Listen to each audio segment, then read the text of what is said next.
Mdzina la Atate ndi la Mwana ndi la Mzimu Woyera. Amen.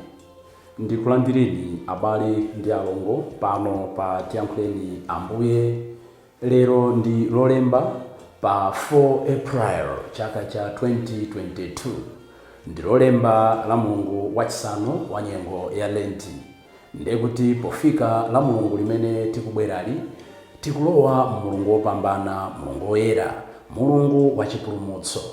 Choncho zosinkha zathu za Sabata ino zitithandiza koposa kuti tikonzekere bwino Mulungu woyera umenewu. Mawu athu oyamba akuchokera m'buku la mneneri Daniel mutu wa 13 ndime 1 kulekeza 9 kudzawerenganso 15 kulekeza 17, 19 kulekeza 30 ndiponso 33 kenako kudzawerenga 62. Amene akutiwerengera mawu oyamba ndi Aluth Mailosi chokela ku St. Francis Parish, Kanengo mu Archdiocese ya Lilongwe. Mawu athu amuthenga wabwino ndi monga adalembera Yohane Oyera mutu wa 8 ndime 12 kulekeza 20. Ine ndine Kuwala kumene kunabwera pasi pano. Ndipo amene akutiwerengera mthenga wabwino komanso kutigawira mawu ndi Father Francis Damaseke, National Coordinator for Social Research and Communications, ECM. Tiyena abale ndi alongo tisinkhesinkhe limodzi. Mawu a malembo oyera. Mawu a buku la Daniele mprofeti. Daniele mutu 13 kuyambira ndime ya 41 kulekeza 62. Daniele mutu 13 kuyambira ndime ya 41 kulekeza 62. Akuluakulu amene anali oyang'anira ndi oweruza anthu onse amene adadzasonkhana pamenepo adawakhulupirira navomera kuti Suzana aphedwe. Apo Suzana adanena mokweza mawu kuti, Inu Mulungu wamuyaya, mumadziwa zinsinsi zonse, mumadziwiratu zinthu zonse zisanachitike n'komwe. Mukudziwa kuti anthuwa akundinyengezera. Tsono ndili kufa, komabe ine sindidachite konse zimene andinenezazi. Ambuye adamva pemphero lakelo. Pamene anthu ankapita naye kukamupha, Mulungu adautsa nzeru mwa mnyamata wina dzina lake Daniele. Iyeyo mokweza mawu adati, Ine musandiwerengereko pa imfa ya mayi ameneyu. Anthu onse adanchewukira namufunsa kuti, Iwe ukuti chiyani? Daniele adayimirira nati, Inu Aisraele, kodi mungapuse chotere? Inu mungagamule kuti mayi wa Chiisraele aphedwe musanafufuze nkhani ndi kupeza chenicheni chimene adalakwa? Uyambeninso mlanduwu. Umboni umene adapereka anthu awa kuneneza mayiyu ngonama. Tsono anthu adabwerera ku bwalo la milandu, ndipo akuluakulu ena adauza Daniele kuti, Dzakhale nafe. Udzatiuze zimene uli nazo kukhosi, chifukwa Mulungu wakupatsa nzeru ngati za akulu. Daniele adauza kuti, Mwalekanitse anthu oweruzawa, akhalirane kutali, kenaka ndiwafunsitsa bwino. Atawalekanitsa, Daniele adayitana mmodzi mwa iwo. Adamuwuza kuti, Akulu inu, mudakalambira mkhaza. Akubwererani machimo anu akale. Munkagamula milandu mopanda chilungamo, kumalanga osalakwa, nkumamasula olakwa amene. Chonsecho Ambuye adanena kuti usaphe munthu wosachimwa ndi osalakwa. Tsopano ngati munamuonadi mayiyu akuchimwa ndi mnyamata, mudawaona ali patsinde pa mtengo wanji? Iye adayankha kuti patsinde pa mkuyu. Daniele adati, ndithudi, bodza lanu lakubwererani. Mngelo wa Mulungu walamulidwa kale kuti akulangeni, adzakudulani pakati. Atatelo adamuza kuti ayime pambali, nalamula kuti anthu aja kuti abwere ndi wina uja. Tsono Daniele adamuza kuti, akulu inu, mukukhala ngati ndinu Mkanani osati Myuda. Kukongola kwa mkazi kwakusokonezani, ndipo dama lakusandutsani chitsiru.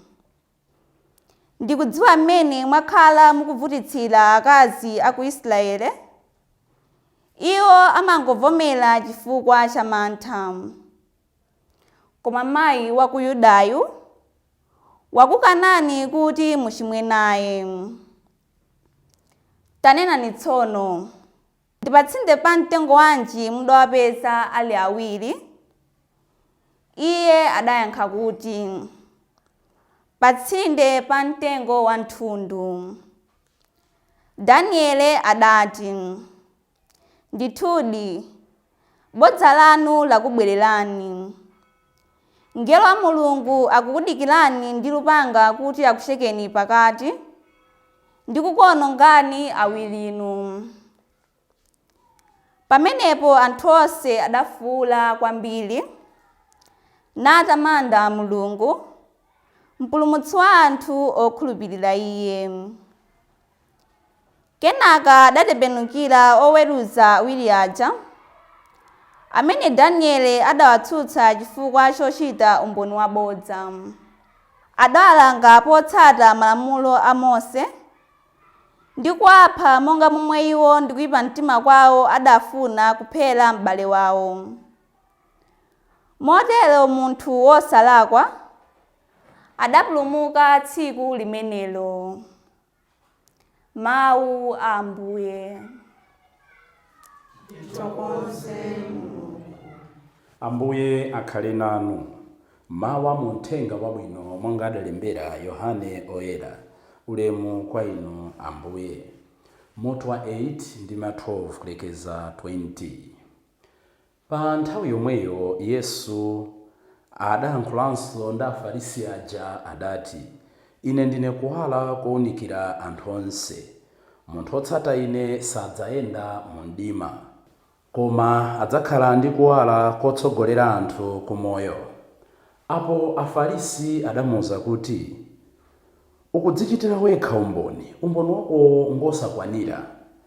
Yesu adati, ngakhale ndikudzichitira ndekha umboni, komabe umboni wangawo ngoona, pakuti ndikudziwa kumene ndikuchokera ndiponso kumene ndikupita.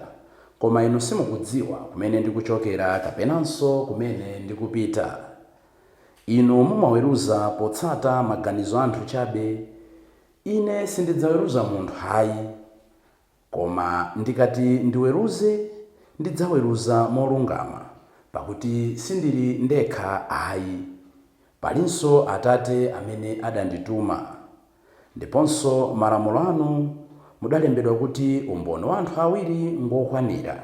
Ine ndimadzichitira ndekha umboni, nawonso Atate amene adandituma amandichitira umboni. Apo iwo adamufunsa kuti, Atate ako ali kuti? Yesu adati, ine simundidziwa, Atate anganso simuwadziwa. Mukadandidziwa bwenzi mutawadziwanso Atate anga. Yesu adanena mawu amenewa pamene ankaphunzitsa m'nyumba ya Mulungu, m'chipinda cholandiramo zopereka anthu.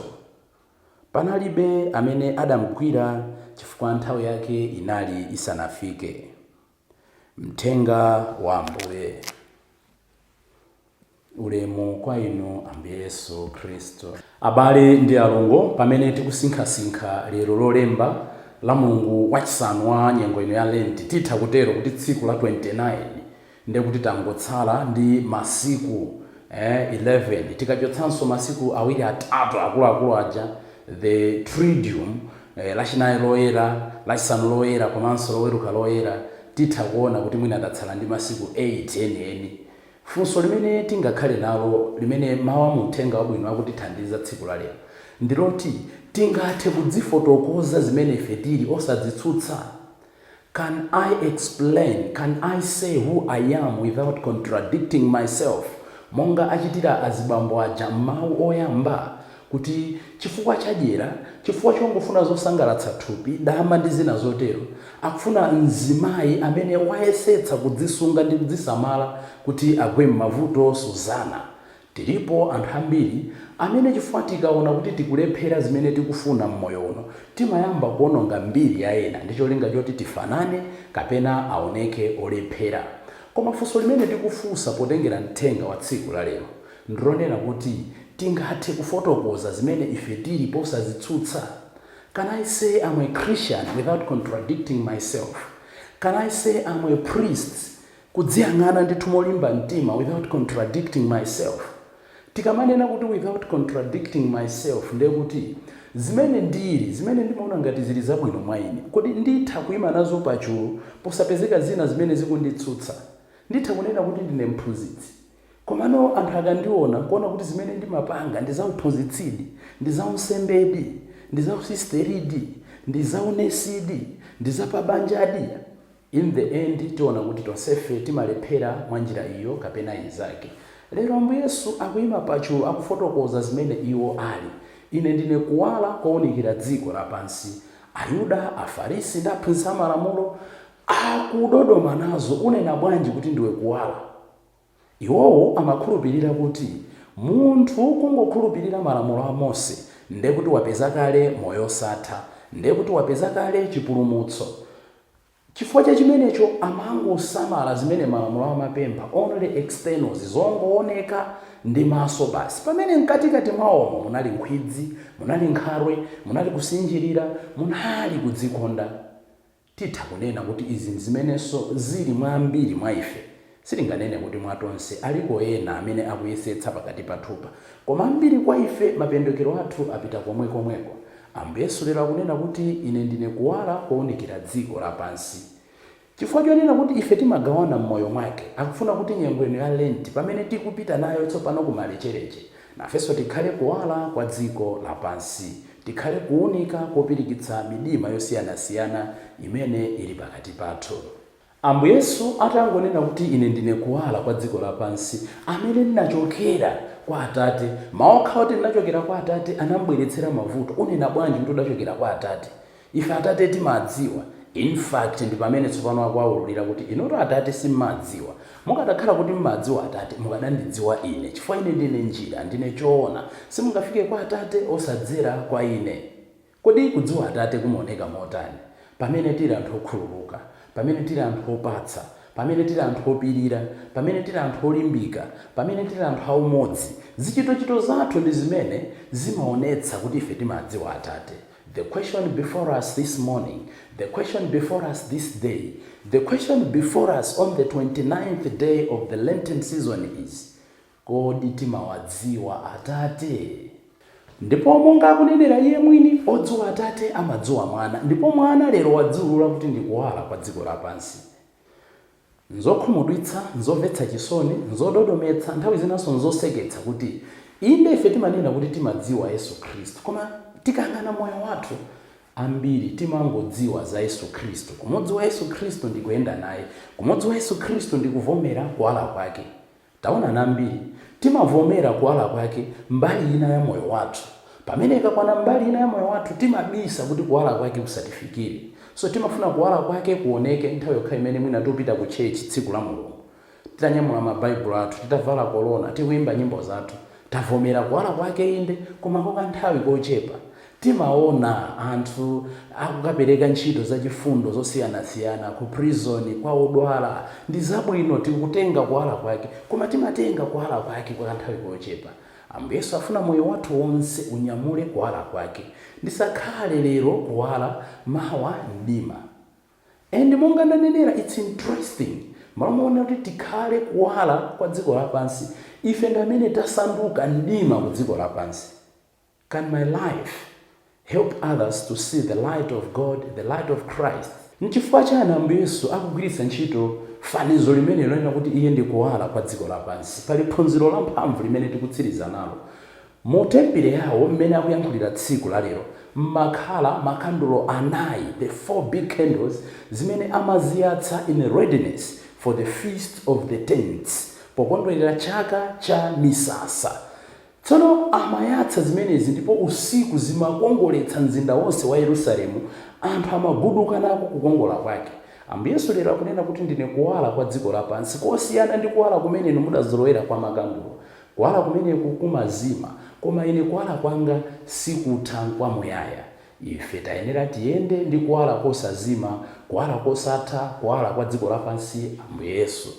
Koma tichenjere, pamene pali kuwala pamakhala mdima, ndipo kawirikawiri pamakhalanso adani akuwala kumeneko.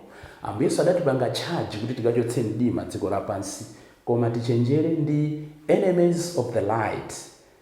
Zija ziagulugufe zimabwera kuzazimitsa kandulo zilipo pakati pathu. Pamene tikuyesetsa kukometsa moyo wathu kuti tikhale kuwala, pamene tikuyesetsa kuyenda ndi kuwala kosatha Ambuye Yesu, padzabwera anthu ena amene adzazimitse kuwala kwathu. Tikhale osamala, koposaposa tipemphe chithandizo cha Mzimu Woyera amene angatithandize kuti tigwiritsitse Ambuye Yesu kuwala kwa dziko lapansi. Tikapempha Ambuye kuti akhale nafe, popeza kuti tosefe mmoyo mwathu mmakhala ka area kandima kenakake, tidzayamba kupeza mtendere. Limenelo likhale pemphero lathu tsopano ndi pa nthawi zosatha. M'dzina la Atate ndi la Mwana ndi la Mzimu Woyera. Amen.